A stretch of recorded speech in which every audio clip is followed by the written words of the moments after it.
এই ছাগলটা 2-3 বছর ধরে কিছুই খায়নি, যার কারণে সে তার মালিকের ঘরের সব মালামালগুলোকে খেতে শুরু করে দেয়।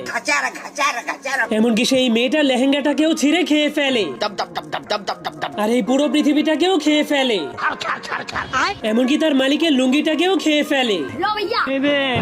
जानवर है। যার কারণে তার মালিক তার গলায় রশি বেঁধে তাকে বাইরে বেঁধে রাখার জন্য নিয়ে যায়।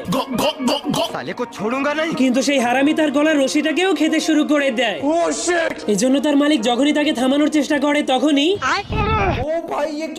যার কারণে সে অনেক রেগে তাকে একটা লোহার টাওয়ারের সঙ্গে বেঁধে দেয়। কিন্তু যখনই সে ঘরে চলে যেতে শুরু করে তখনই সে পিছনে তাকালেই দেখতে পায় সেই হারামি পুরো টাওয়ারটাকেই খেয়ে ফেলেছে। এই জন্য তার মালিক তার হাত থেকে মুক্তি পাওয়ার জন্য তাকে একটা ঘুড়ির সঙ্গে বেঁধে আকাশে উড়িয়ে দেয়। কিন্তু শয়তান ছাগলটা ঘুড়ির সুতোগুলোকে খেতে খেতে আবারও ফিরে আসে।